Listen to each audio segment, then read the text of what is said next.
வணக்கம். இன்றைய முக்கிய செய்திகள். புதுச்சேரி சுற்றுலாத்துறை மற்றும் வேளாண் துறை இணைந்து நடத்தும் 21ஆம் ஆண்டு ஏனா மக்கள் விழா மற்றும் 23ஆம் ஆண்டு மலர் கண்காட்சி ஏனாவில் உள்ள பாலயோகி விளையாட்டரங்கில் நடைபெற்றது. மலர் கண்காட்சியினை முதலமைச்சர் ரங்கசாமி, சபாநாயகர் செல்வம், அமைச்சர்கள் லட்சுமி நாராயணன், தேனி ஜெயக்குமார், திருமுருகன், டெல்லி சிறப்பு பிரதிநிதி மல்லாடி கிருஷ்ணராவ், சட்டமன்ற உறுப்பினர்கள் ஆகியோர் ரிப்பன் வெட்டி துவக்கி வைத்து அரங்கில் வைக்கப்பட்ட காட்சி பொருட்களை பார்வையிட்டனர். இந்த மலர் கண்காட்சியில் திராட்சையால் வடிவமைக்கப்பட்ட குதிரை தேர், சாமந்தி மலர் மாட்டுவண்டி, மலர்களால் உருவாக்கப்பட்ட ஆளுயர டால்பின், சாமந்தி தோட்டம், ரோஜா தோட்டம் உள்ளிட்டவைகளோடு புஷ்பா 2 படத்தின் செம்மரக்கட்டை மாட்டு வண்டியும் இடம் பிடித்திருந்தது பார்வையாளர்களை வெகுவாக கவர்ந்தது. தொடர்ந்து கோதாவரி ஆற்றுப்படுகையில் 137 கோடி ரூபாய் செலவில் வெள்ள தடுப்பு சுவர் அமைக்க மத்திய அரசு அனுமதி அளித்துள்ளது என்றும் விரைவில் இப்பணி துவங்க உள்ளதாக விழாவில் முதலமைச்சர் தெரிவித்தார்.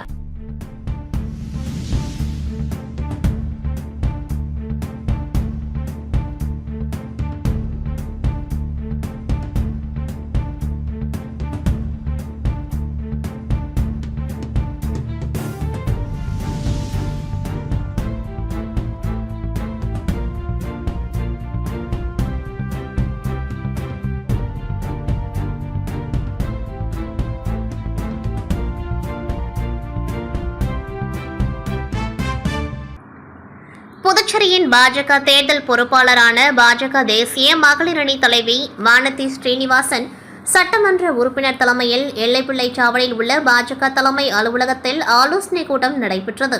அதனைத் தொடர்ந்து மாலை செய்தியாளர்களை சந்தித்தவர் புதுச்சேரி மாநில தலைவருக்கான கருத்து கேட்கப்பட்டது. அந்த குறிப்புகள் கட்சி தலைமைக்கு அனுப்பப்படும். கடந்த கால தோல்வி பற்றி பேசவில்லை. புதிய தலைவர் மற்றும் நிர்வாக அமைப்பு அமைந்த பிறகு வருங்கால நடவடிக்கைகள் குறித்து முடிவு செய்யப்படும் என்றவர், ஈரோடு இடைத்தேர்தலில் போட்டியிடுவது குறித்து கட்சி தலைமை முடிவு செய்யும் என்றும், டெல்லி தேர்தல் பிரச்சாரத்திற்கான பணியை மகளிர் அணி துவங்கிவிட்டது என தெரிவித்தார். தொடர்ந்து செய்தியாளர்கள் பல்கலைக்கழக வேந்தர்களுக்கு கூடுதல் அதிகாரம் வழங்கியது முதலமைச்சர் ஸ்டாலின் கண்டனம் தெரிவித்தது தொடர்பாக எழுப்பிய கேள்விக்கு பதிலளித்தவர், கல்வி மத்திய பட்டியல் எப்பொழுது சென்றது? மத்திய பட்டியலுக்கு கல்வி சென்ற பிறகு திமுக எத்தனை முறை ஆட்சியில் இருந்தது எனவும், அப்பொழுதெல்லாம் கல்வி கண்ணுக்கு தெரியவில்லையா? இப்பொழுது கூட உயர்கல்வியில் அதிக நிதியை தருவது மத்திய அரசுதான். கல்வி முழுவதும் மாநில பட்டியலில் எடுத்துக்கொள்ள வேண்டும் என்றால் அதற்கு தகுந்த நிறுவனங்களை தமிழகம் உருவாக்க முடியும். மத்திய பல்கலைக்கழகத்தை போல மாநில பல்கலைக்கழகம் உருவாக்க முடியும். கல்வியை மாநில பட்டியலில் வைத்துக் கொள்ள வேண்டும் என்றால் அரசு பள்ளிகளை கவனிக்க வேண்டும். தற்பொழுது எத்தனை அரசு பள்ளிகளில் மாணவர் சேர்க்கை குறைந்து கொண்டிருக்கின்றது. சாதாரண நடுத்தர குடும்பத்திற்கு கல்வி என்பது மிகப்பெரிய சுமையாகிவிட்டது. பெற்றோர் சம்பாதியத்தில் 30% கல்விக்காக சென்று கொண்டிருக்கின்றது. உயர்கல்வி கூட எவ்வளவு செலவில்லை. LKGயிலிருந்து +2 வரை தமிழகத்தில் அரசு பள்ளிகளை விட தனியார் பள்ளிகளே பெருகிக் கொண்டிருக்கின்றது. இதற்கு பதில் சொல்லாமல் மத்திய அரசு மீது பழி போடுகின்றனர். 12ஆம் வகுப்பு வரை தரமான கல்வியை அரசு பள்ளிகளில் திமுக அரசு தரவில்லை. நான் படித்தது அரசு பள்ளிதான். நான் படித்த பள்ளியில் 300 மாணவர்கள் படித்தார்கள். ஆனால் தற்பொழுது 50 பேர் கூட இல்லை. இன்று தமிழ்நாடு முழுக்க தொடக்க பள்ளியும் பட்டியலை பாருங்கள். மாணவர்கள் எங்கு போனார்கள்? அரசு பள்ளிகள் குறைகின்றது, தனியார் பள்ளிகள் அதிகரிக்கின்றது. காரணம், திமுகவில் உள்ள அமைச்சர்களும் சட்டமன்ற உறுப்பினர்களும் தான் தனியார் பள்ளிகளை நடத்துகின்றனர். ஹிந்தி சொல்லித்தரும் பள்ளியை நடத்தி கொண்டிருக்கின்றனர். CBSE பள்ளிக்கூடத்தை நடத்தி கொண்டிருக்கின்றனர். அரசு பள்ளியில் ஹிந்தி சொல்லிக் கொடுக்க கூடாது. நடுத்தர மற்றும் ஏழை மாணவர்கள் ஹிந்தி படிக்க கூடாதா? ஏழை குழந்தைகள் 3வது மொழி கற்றுக்கொள்ளக் கூடாதா? இதுதான் சமூக நீதியா என கேள்வி எழுப்பியவர், இப்படிதான் சமூக நீதி என்று தமிழக மக்களை திமுக ஏமாற்றிக் கொண்டு வருகின்றது என குற்றம் சாட்டினார். புதுச்சேரி உழவர்கரை பகுதியை சேர்ந்தவர் ரூபன். இவரது நண்பர்கள் தினகரன், பிரபு ஆகியோர் கதிர்காமம் காமராஜ் நகர் பகுதியில் நின்று கொண்டிருந்த பாலா மற்றும் சஞ்சய் ஆகியோரை கேலி கிண்டல் செய்து தாக்கியுள்ளதாக கூறப்படுகின்றது. இதனால் இருவரும் லேசான காயமடைந்துள்ளனர். இதனையடுத்து பாலா, சஞ்சய் ஆகியோர் ரூபனின் உறவினரான அஸ்வினிடம் எடுத்து கூறி நியாயம் கேட்டபொழுது அஸ்வின் அவரது நண்பர்களான பிரசன்னா, தனுஷ் மற்றும் சஞ்சய், பாலா ஆகியோர் தன்னை தாக்கி கேலி செய்த ரூபன், தினகரன், பிரபுவை மிரட்டியதோடு கத்தியால் தாக்கியுள்ளனர்.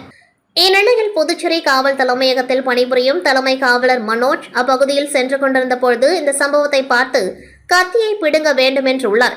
ஆனால் தனுஷ் கத்தியை விடாமல் இருந்ததால் அவர்களுக்குள் சிறிது நேரம் பதட்டம் ஏற்பட்டது. ஆனால் மனோஜ் விடாமல் கத்தியை பிடுங்கியதால் பெரும் அசம்பாவிதம் தவிர்க்கப்பட்டது. தொடர்ந்து ரூபன் தன்வந்திரி காவல் நிலையத்தில் அளித்த புகாரின் அடிப்படையில் அஸ்வின், தனுஷ், பிரசன்னா உள்ளிட்ட 5 பேரை கைது செய்து போலீசார் சிறையில் அடைத்தனர். இரு தரப்பினரிடையே வீச்சருவாளை கொண்டு மோதல் ஏற்பட்ட நிலையிலும் பயப்படாமல் தலைமை காவலர் தடுத்து கொலை முயற்சியை தடுத்ததால் உயர் அதிகாரிகள் அவரை பாராட்டி வருகின்றனர். புதுச்சேரி மாநில பாஜக தலைவராக செல்வ கணபதி எம்பி இருந்து வரும் நிலையில் பாஜகவின் புதிய தலைவரை தேர்ந்தெடுப்பது தொடர்பாக நிர்வாகிகளுடன் ஆலோசனை கூட்டம் கடந்த சில நாட்களாக நடைபெற்று வருகின்றது. விரைவில் கட்சியின் புதிய தலைவர் அறிவிக்கும் நிலையில் அமைச்சரவை மாற்றம் செய்யப்பட்டுள்ளதாக தகவல் வெளியாகியுள்ளது.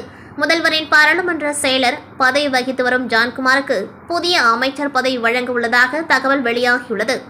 பாஜக மேலிட பொறுப்பாளர் நிர்மல்குமார் சுரணா, சட்டமன்ற உறுப்பினர்கள் ஜான்குமார் மற்றும் அவரது மகன் ரிச்சர்ட் ஜான்குமார் ஆகியோர் புதுச்சேரி கிறிஸ்தவ முதன்மை குரு குழந்தைசாமியை மரியாதை நிமித்தமாக சந்தித்து சால்வை அணிவித்து வாழ்த்து பெற்றனர். உள்துறை அமைச்சர் நமச்சிவாயம் அல்லது ஆதி திராவிடர் நலத்துறை அமைச்சர் சாய் சரவணகுமார் ஆகியோரில் ஒருவர் பாஜக மாநில தலைவராக நியமிக்கப்பட்டு அவருக்கு பதிலாக ஜான்குமார் அமைச்சராக நியமிக்கப்படலாம் என எதிர்பார்க்கப்படுகின்றது.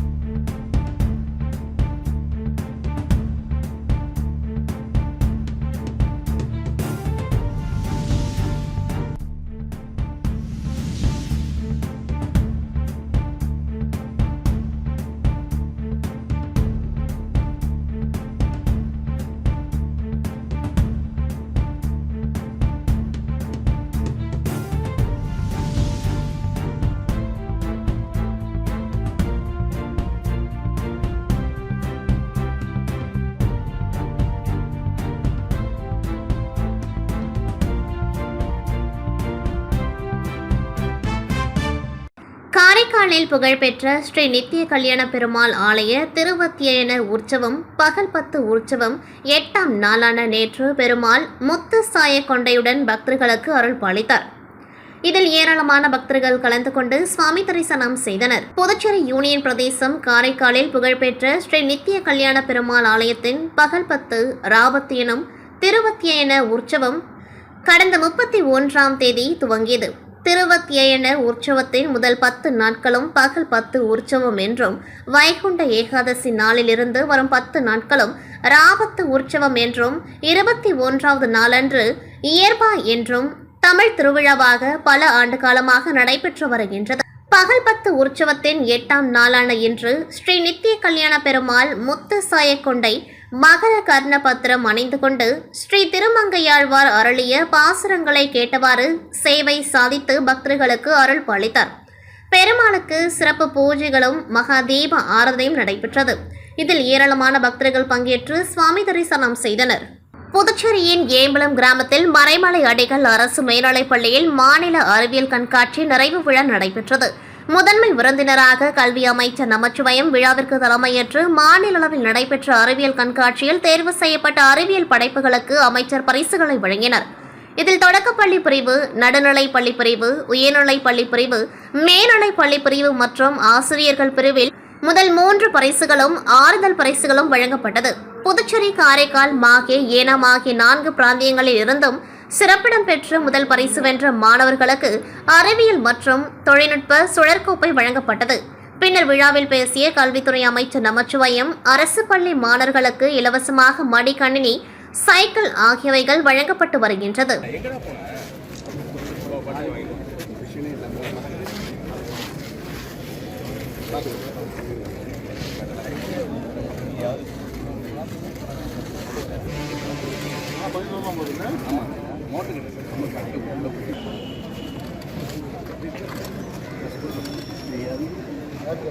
அந்த உலகம் இருக்குது அதை இந்த வியூ வச்சு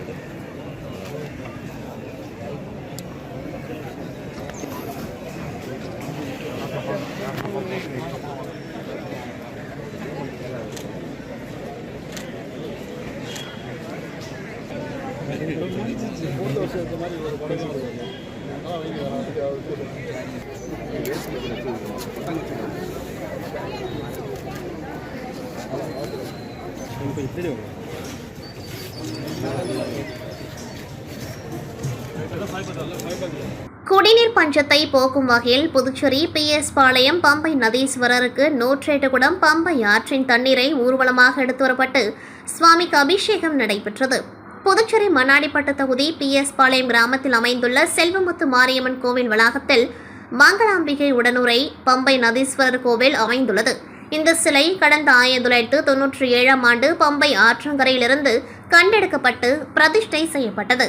அன்று முதல் PS பாளையம் கிராமத்தில் தண்ணீர் பற்றாக்குறை இன்றி இருந்து வருகின்றது. இந்நிலையில் உலக நன்மைக்காகவும் ஊர் செழிக்கவும் தண்ணீர் பற்றாக்குறை ஏற்படாமல் விவசாய பணிகள் மேம்படவும் வேண்டி பம்பை நதீஸ்வரர் சுவாமிக்கு பம்பை ஆற்றில் இருந்து 108 தண்ணீர் குடங்கள் ஊர்வலமாக எடுத்து வரப்பட்டு மேலத்தாளங்களுடன் நதீஸ்வரனுக்கு சிறப்பு பூஜைகள் மற்றும் அபிஷேகம் செய்யப்பட்டு தீப ஆராதனை நடைபெற்றது. இதில் திரளான பக்தர்கள் மற்றும் பொதுமக்கள் பங்கேற்று சுவாமி தரிசனம் செய்தனர்.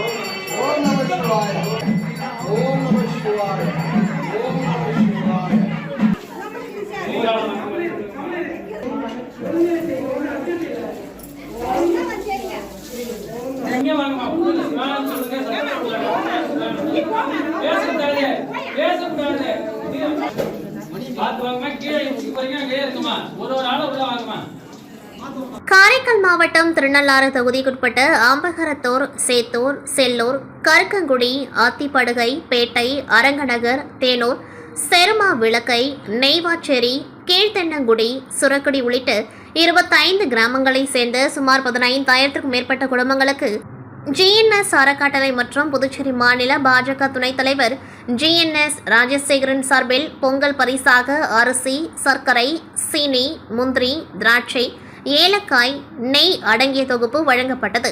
நெடுங்காடு சித்ரா மஹால் திருமண மண்டபத்தில் பொங்கல் தொகுப்பு பொருட்கள் பேக்கிங் செய்யப்பட்டு டாடா ஏசி வாகனங்கள் மூலம் திருநள்ளாறு தொகுதியில் உள்ள 25 கிராமங்களுக்கும் அனுப்பி வைக்கப்பட்டது. இதனையடுத்து அந்தந்த பகுதி பொறுப்பாளர்கள் பொங்கல் பொருட்கள் அடங்கிய தொகுப்பினை வீடு வீடாக சென்று மக்களுக்கு வழங்கினர். GNS அறக்கட்டளை மற்றும் புதுச்சேரி மாநில பாஜக துணைத் தலைவர் GNS ராஜசேகரன் சார்பில் வழங்கப்பட்ட பொங்கல் தொகுப்பை பெற்றுக்கொண்ட மக்கள் GNS அறக்கட்டளை நிறுவனர் GNS ராஜசேகரனுக்கு நன்றி தெரிவித்தனர்.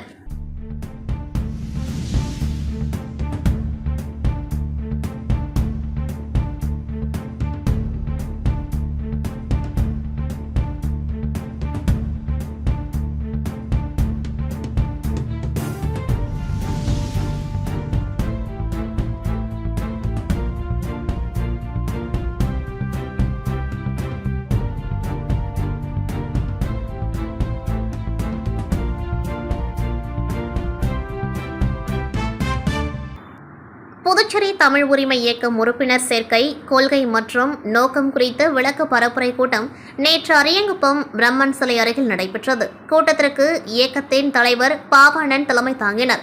இயக்கத்தின் பொதுச் செயலாளர் மங்கையர் செல்வன், துணைத் தலைவர் பாலசுப்ரமணியன், அமைப்பு செயலாளர் ஆர் செல்வன் ஆகியோர் நோக்க உரையாற்றினர்.